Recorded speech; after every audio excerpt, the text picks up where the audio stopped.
Assalamualaikum warahmatullahi wabarakatuh.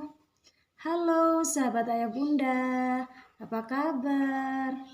Semoga selalu dalam keadaan sehat ya. Berjumpa lagi dengan saya, Bunda Ulfatul Hasanah, salah satu mahasiswi STAI Mafi Sampang, Prodi PIAUD semester 4. Video saya di sini yaitu untuk memenuhi tugas UAS saya yang diberikan oleh dosen Ibu Uswatun Hasanah, SPSI, MSI. Beliau selaku pengampu mata kuliah Studi Sosial dan Budaya Lokal. Nah, di sini saya akan menjelaskan salah satu permainan tradisional khas Madura yang cocok untuk anak usia dini. Ikuti video saya sampai selesai ya, dan jangan lupa like, subscribe, dan komen ya. Baik, di sini saya akan menjelaskan tentang salah satu permainan tradisional khas Madura yang bernama Tung Situng. Nah, permainan tradisional Tung Situng ini merupakan salah satu permainan tradisional khas Madura yang telah dimainkan secara turun-temurun oleh anak-anak di kampung. Dalam bahasa Indonesia, permainan ini bisa disebut dengan simbang tangkap batu. Kenapa permainan ini dinamakan Tung Situng? Karena berasal dari batu yang disimbang lalu ditangkap sesuai angka yang diucap secara berurutan menggunakan hitungan bahasa Madura. Kalian bisa ndak hitung bahasa Madura? Kita hitung angka 1 sampai 5 menggunakan bahasa Madura bersama-sama dulu ya. Yo, situng, 2, telo, 4, 5. Jadi permainan ini disebut Tung Situng karena angka 1 dalam bahasa Madura itu adalah situng. Nah, itu alasannya teman-teman kenapa permainan ini di desa saya itu diberi nama Tung Situng. Nah, seperti apa ya permainannya? Permainan ini termasuk permainan yang sangat sederhana. Hanya menggunakan 5 batu kerikil. Ini ada 5 batu kerikil ya teman-teman. Tuh, coba 1, 2, 3, 4, 5. Coba kita hitung pakai bahasa Madura. Situng, 2, telo, 4, 5. Nah, dan batu kerikil ini sangat mudah ditemukan di lingkungan sekitar. Permainan Tung Situng ini dapat dimainkan oleh 2 anak atau lebih. Nah, cara bermainnya yang pertama kita sweet dulu sama teman kita. Siapa yang menang maka dia akan bermain terlebih dahulu. Nah, bagaimana cara bermain permainan Tung Situng ini? Permainan Tung Situng ini memiliki 2 tahapan. Tahapan yang pertama kita simbang batunya, kemudian kita tangkap sesuai dengan angka hitung yang kita sebutkan. Kita urut dari situng sampai 5. Oke, yang pertama seperti ini ya teman-teman, kita simbang batunya, tung situng, maka yang kita tangkap 1 batu, tung situng.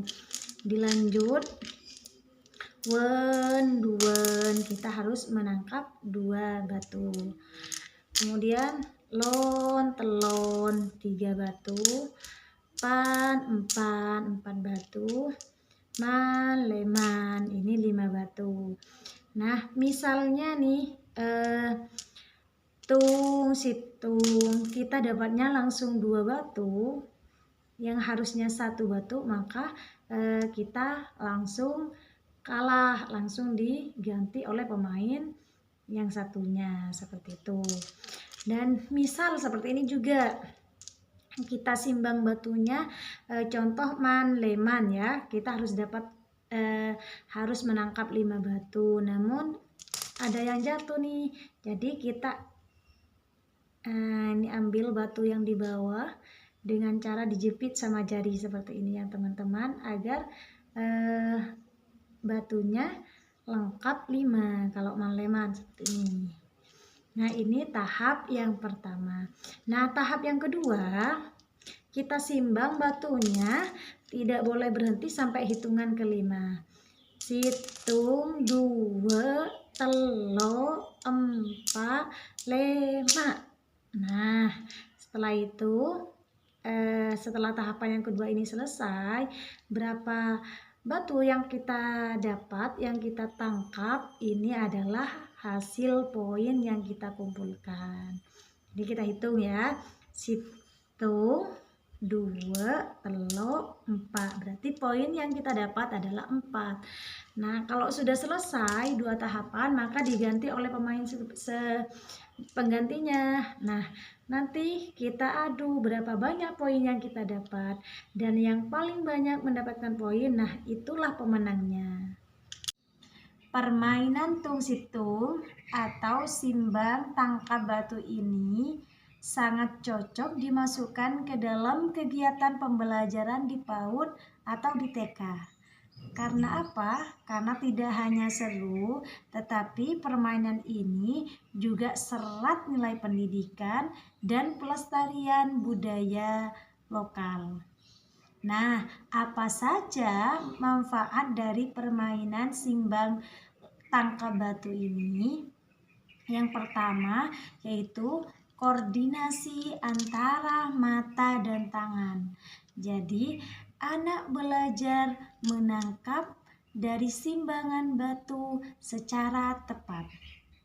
Nah, yang kedua, melatih konsentrasi dan daya ingat. Jadi, anak harus ingat urutan dan strategi permainan. Dan yang ketiga, menumbuhkan kesabaran dan sportivitas. Jadi, anak belajar menunggu giliran dan menerima kekalahan ataupun kemenangan dengan bijak. Nah, sedangkan manfaat yang keempat, meningkatkan keterampilan sosial. Saat dimainkan bersama teman, anak belajar berinteraksi, berkomunikasi, dan bekerja sama. Dan manfaat yang kelima adalah mengenal budaya lokal. Anak diajak mengenal dan mencintai warisan budaya daerah. Ayo kita lestarikan permainan tradisional untuk anak-anak kita, agar mereka tidak hanya terpaku pada layar gadget, tetapi tumbuh dengan keceriaan, kebersamaan, dan kearifan lokal, sehingga warisan budaya tetap terjaga. Semoga bermanfaat. Assalamualaikum warahmatullahi wabarakatuh. Sampai jumpa.